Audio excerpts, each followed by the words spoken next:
ሰላም ጤና ይስጥልኝ ውድ ኢትዮጵያውያን ትውልደ ኢትዮጵያውያንና ኤርትራውያን፣ በዚህ የቪዲዮ ማስታወቂያ ልዩ ዝግጅት ይዤላችሁ መጥቻለሁ።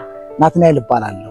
የተንከራታች ህልሞች በሚል እውነተኛ ታሪክ ላይ የተመሰረተ የራሴን የግልን ታሪክ መጽሐፍ በኢትዮጵያ በልዩ ሁኔታ ደራሲያን፣ አርቲስቶች፣ ጋዜጠኞች በተገኙበት አስመርቄያለሁ።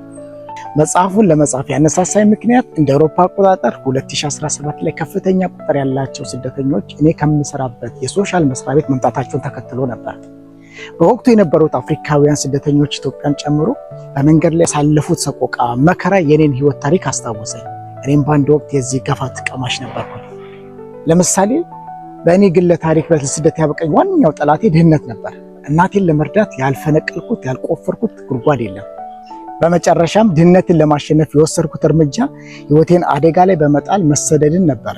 ላለፉት 16 ዓመታት በላይ በስደት ህይወቴ ላይ ያጋጠመኝን ተግዳሮቶች በመጽሐፌ ላይ ጽፌዋለሁ። ተራራው አናት ላይ ሆኜ ቁና ቁና እየተነፈስኩ ሳለ እየተጋረፈ የሚሄደው የበረሃ ንፋስ እያላጋ ሊጥለኝ ደረሰ። ከዚህ በኋላ ወደ ኋላ ማለት የለም ብዬ ቁልቁል ወረድኩ። ተራራውን ወርጄ ያገኘሁትን የኩሬ ውሃ ተስገብግቤ ለመጠጣት ስል ውሃው መሃል ላይ የሞተ ውሻ ተንሳፏል። ሽታው ወደ ውሃው አያስጠጋም። ከመቼውም ጊዜ በላይ ጉሮሮዬ በውሃ ጥም ደርቆ እንደ ቁርበት ሲሰነጠቅ ተሰማኝ። ከንፈሬ ላይና ታቹ እንደ ብርጭቆ ወረቀት የተፋጨ መሰለኝ። ውሃ ጥሙ አንገበገበኝ። በስደት መራብ መጠማትና መድከም እንዳለ ሰምቻለሁ። የማላቀው ግን ውሻ የሞተበትን የገማ ውሃ መጠጣት እንዳለ ነው። እናቴ ይህን ጉድ ብታይ ምን ትል ይሆን ስላሰብኩ። ሌላ መፋጠጥ ደግሞ ያጋጥመዋል። አባቱ ደጋግሞ ሯጭ እንዲሆን ያደረጉትን ጥረት እዚህ ጋር ነው የምናየው። ከአንዱ ፖሊስ ጋር ትከሻ ለትከሻ ይላል። ልክ እንደ ፖልቴርጋትና ኃይሌ ገብረስላሴ ስሮጥ ፖሊሱ በጠረባ ሊደፋኝ ስለፈለገ ወደኋላ አፈግፍጎ ሲሰነዘር እኔ በእርምጃ ቀድሜው አመለጥኩት ይላል። የሄደው የት ነው የሚሄደው? የት እንደሚደርስ አያውቀውም። በቃ ምድር እስካለ ድረስ መሮጥ። እሱ ግን ሌላ ሲኦል ውስጥ ኖሮ አሳሩን አይቶ ለኢትዮጵያ ምድር በቃ። በኋላም ሌላ ሙከራ ያደርጋል። መጽሐፉን በማንበብ ሐሳቡን ትጋሩ ዘንድ ለእናንተ ልተው። እንኳን ተጨልጦ እንኳን ተገልብጦ ጠብታው የሚያሰክር የሚያዞር ጥንቢራ እግዚአብሔር ጠመኩ ይበል ኑሮ ይሉት ቢራ።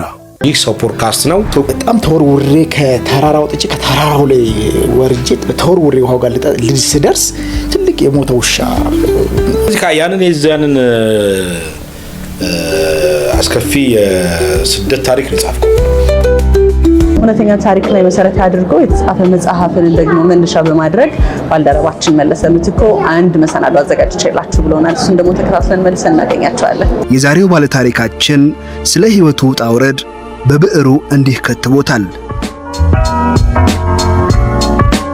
ስሜ ናትናኤል መኩሪያ ይባላል። ትውልዴም እድገቴም ኢትዮጵያ ውስጥ ነው። እግዚአብሔር ይመስገን።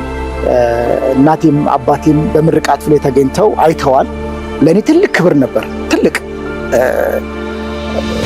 በቃ ያ ነው ለኔ ትልቁ ስኬት ብዬ አስባለሁ። ህልሜን ለማሳካት ይህንን መጽሐፍ እንደ አውሮፓ አቆጣጠር በ2017 መጽሐፍ ጀመርኩኝ።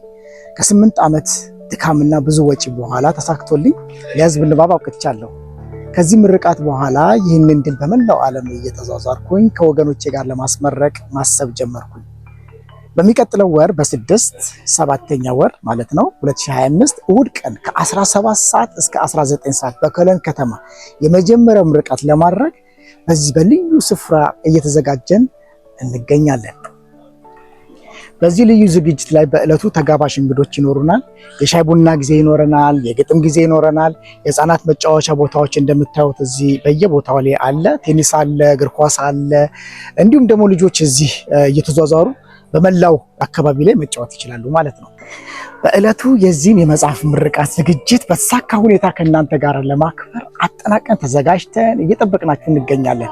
አስታውሱ፣ ዕለቱ ይህንን ልዩ ዝግጅት በጋራ በመታደም እንድታከብሩ ጥሪ እናቀርባለን። አድራሻችን ሜልቾንሽትራሰ ከታች እንደምታዩት ቁጥር 35670 ኮሎን። እሁድ ከ17 ሰዓት እስከ 19 ሰዓት ብቻ የሚቆይ ይሆናል።